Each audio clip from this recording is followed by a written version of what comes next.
जय श्री कृष्णा। मैं सपना शर्मा इस वीडियो में आपके लिए गणगौर की कथा और कहानी दोनों लेकर के आई हूँ। तो दोस्तों, मैं आपको यहाँ बता दूं कि कथा का मतलब होता है कि किसी देवी देवता को एक प्रादुर्भाव है, उसके प्राकट्य या उसको मनाने की शुरुआत जो है कैसे हुई, इसके बारे में हमें जो जानकारी प्राप्त होती है वह कथा कहलाती है। और कहानी जब किसी देवी देवता को पूजा करने से क्या फल मिला या व्रत करने से क्या फल मिला, उसके बाद जो कही जाती है वह कहानी कही जाती है। तो दोस्तों, इस वीडियो में मैं आपके लिए कथा और कहानी दोनों ही आपको बताने वाली हूँ। गणगौर जो है चैत्र माह के शुक्ल पक्ष की तीज को मनाई जाती है। गणगौर का पूजन होली के दूसरे दिन कृष्ण पक्ष की प्रतिपदा से लेकर चैत्र शुक्ल पक्ष की तीज है।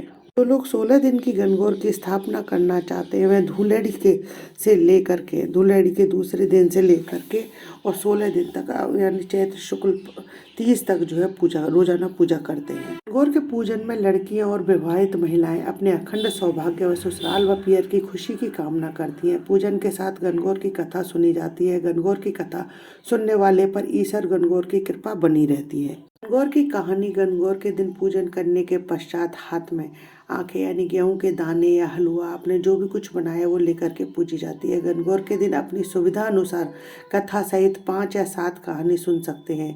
इस दिन गणगौर की कथा कहानी सुनने से के साथ विनायक जो अर्थात गणेश जी और लपसी तपसी की कहानियां भी सुनी जाती हैं। वीडियो में मैं आपके लिए गणगौर की कथा और कहानी की कथा, गणगौर की पूजा विधि, गणगौर के दिन गाए जाने वाले गीत, गणगौर के दोहे के वीडियो भी बना रखे हैं। आप उन्हें अवश्य देखें और सुने।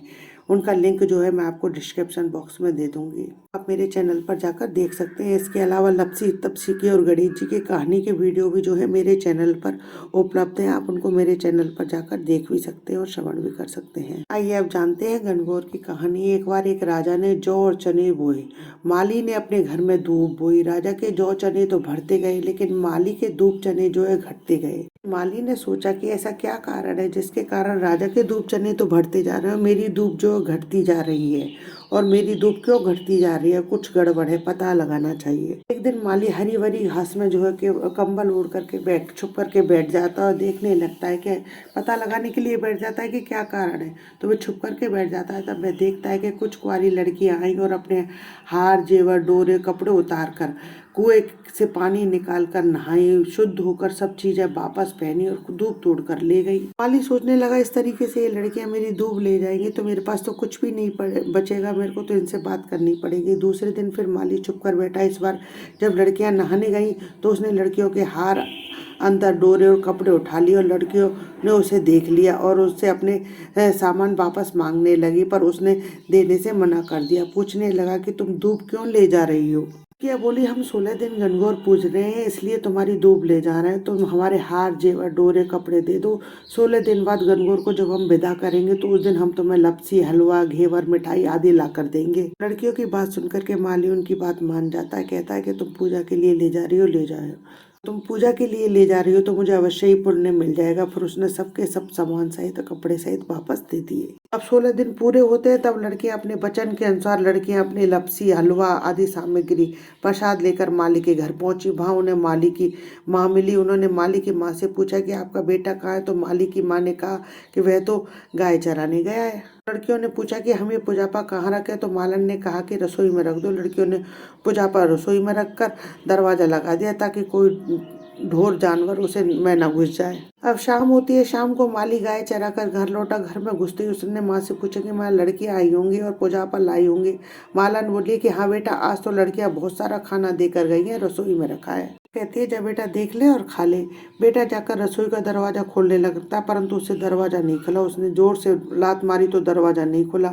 उसने 2 बार और लात मारी तो दरवाजा नहीं खुला। ने अपनी माँ को आवाज लगाई और बोला कि माँ आज तो रसोई का दरवाजा नहीं खुल रहा है। तो माँ काम में व्यस्त थी। माँ ने कहा, ने बेटे को ताना देते हुए कहा कि जब रसोई नहीं खुल रही तो पराई जाई को कैसे ढाबेगा। तो बेटा बोला कि माँ पराई जाई तो ढाब लूंगा पर रसोई तो खुले।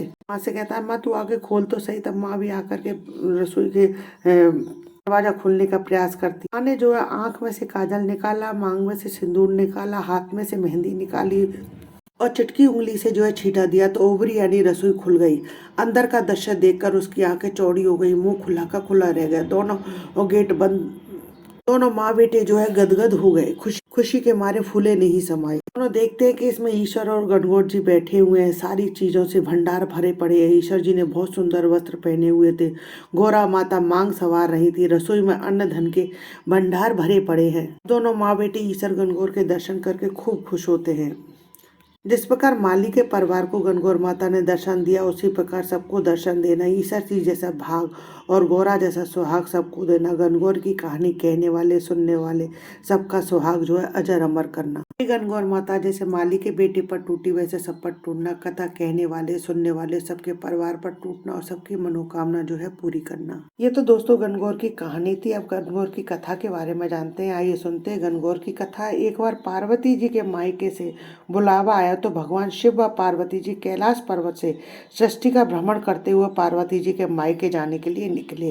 तो सबसे पहले उनको एक गाय मिली जो बहुत तड़प रही थी, क्योंकि उसको बच्चा होने वाला था। तो वह माता पार्वती को बहुत घबराहट हुई उसको तड़पता हुआ देखकर। पार्वती जी कहती है, बच्चा होने में भोलेनाथ इतना कष्ट होता है तो मुझे बच्चा नहीं चाहिए। तो भगवान से कहा कि मेरे तो आप गांठ बांध दो, ऐसे दुख देख नहीं सकती मैं।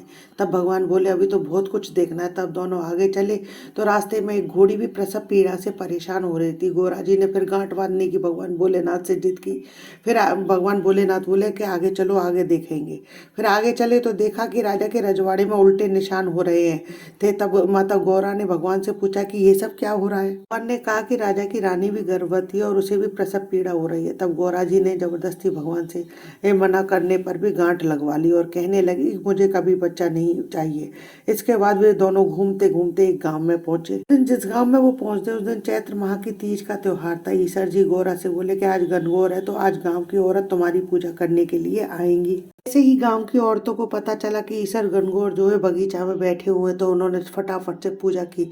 विधि नहीं जानने वाली औरतों ने माता गौरा को पूजा करने लगी और अपने सुहाग को अमर रखने के लिए केवल हल्दी और अक्षत लेकर जैसी बैठी थी वैसे ही तुरंत आ गई।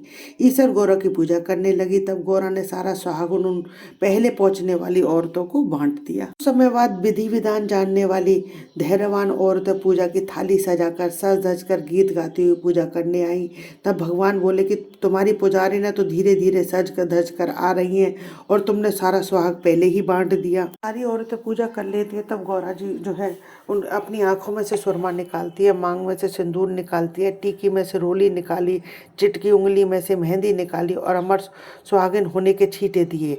अमर सुहाग को बांटा, जिस पर जैसा भी छींटा गिरा उसको वैसा ही सुहाग मिला। पूजा होने के बाद में अब दोनों जने वहां से रवाना होते। चलते चलते दोनों गौरा जी के मायके पहुंच गए। वहां सबने दोनों का खूब स्वागत किया। वहां गौरा जी की माँ गौरा ने भी जितना खाना बनाया था वह सब खाना ईश्वर जी गौरा की परीक्षा लेने के लिए झीम लिए। ईश्वर जी जो है सारा खाना खा जाते हैं। तब माता गणगौर को भूख लगी। उन्होंने देखा कि खाना नहीं बचा तो वे कहने लगी, माँ मैं बेटी हूँ, जो भी घर में होगा वही खा लूंगी। माँ घर में जो भी खाना खाने को देती है वह मुझे दे दो। तब देखा तो बथुए के 2 पिंडे और एक जली रोटी व जल का लोटा मिला। तो गौरा जी ने वही खा लिया और पानी पी लिया। ईश्वर जी की विदाई के लिए जल्दी करने लगे। ससुराल से विदा हो लिए तो उन्हें रात को जंगल में विश्राम करना पड़ा। माता गौरी को भूख और थकान के कारण गहरी नींद आ गई। तब ईश्वर जी ने उनके पेट पर ढकनी उठाकर देखा तो बथुए के पिंडे, जली हुई रोटी व जल था। जमाने में औरत के पेट पे जो ये ढकनी होती है जिसे नाभि बोलते हुए पहले उघड़ जाती थी, जिससे औरत के पेट में क्या है वह सब पता चल जाता था। भगवान ईश्वर जी के बाद में गौरा जी से पूछा कि आज तुमने क्या क्या खाया।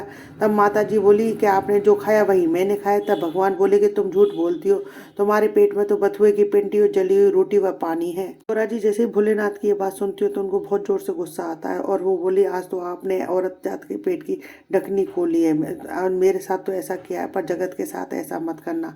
आइंदा कभी किसी औरत की पेट की ढकनी मत खोलना। भगवान आपने मेरी माँ की तो परीक्षा ले ली। वैसे भी भगवान औरत तभी सुखी रहती है जब मायके की बात मायके में, ससुराल की बात ससुराल में रहती है। औरत जो है 2 कुलों की लाज रखती है। अगर आप ऐसे ढकनी खोल कर देखोगे तो सब पता चल जाएगा। दोनों कुलों में जो है विनाश होगा, इसलिए कभी भी किसी के पेट की ढकनी मत खोलना। भगवान ने वचन दिया तो आज के बाद से औरत के पेट की बात उसके पेट में ही रहेगी, मन की बात मन में ही रहेगी। तभी कोई औरत के पेट की बात और मन की बात नहीं जान सकेगा। रहेगा जब तक औरत खुद नहीं बताएगी। इसके बाद दोनों जने कैलाश की ओर चल दिए। वापस लौटते समय क्या देखते हैं, पार्वती जी जो है कैलाश पर्वत वापस लौटते हैं तो रास्ते में देखते हैं कि राजा के राजमहल में शहनाई ताशे गाजे बज रहे हैं, सब लोग खुशियां मना रहे हैं, मिठाई पेड़े बट रहे हैं। तो गौरा जी पूछते हैं कि महाराज अभी गए थे जब तो यहाँ बहुत उदासी छाई हुई थी, अब ये खुशियाँ किस प्रकार की हैं। तब भगवान बोले कि रानी के जो है लड़का हुआ है, इस कारण यहाँ पर खुशियाँ मनाई जा रही हैं। तो अब पार्वती जी देखती है कि चारों ओर खुशियाँ ही खुशियाँ हो रही हैं तो वे भोलेनाथ से कहती है कि आप तो मेरी गांठ खोल दो। भगवान उनको आगे लेकर के चलते हैं। भगवान ने मना कर दिया, आगे चले। आगे भी वही घोड़ी मिली। घोड़ी भी खुश होकर अपने बच्चे को प्यार से चाट रही थी, दुलार कर रही थी। और आगे चले दोनों जने तो गाय भी बहुत खुश नजर आ रही थी, वह भी खुशी से अपने बछड़े को बार बार चाट रही थी, दुलार कर रही थी। तो गौरा माता देखती है, भगवान भोलेनाथ से गांठ खोलने के लिए कहती हैं। गौरा माता ने भगवान से गांठ खोलने की वापस बहुत जिद की। ईश्वर जी नहीं माने, गौरा रूठ कर मक्खी बन गई। आखिर भगवान ने उनकी बात मान ली और इस तरह उन्होंने अपनी गांठ वापस खुलवा ली। इसके बाद उन्होंने भगवान से वचन भी लिया कि औरत कितना भी जिद करे पर उसकी गांठ कभी मत लगाना।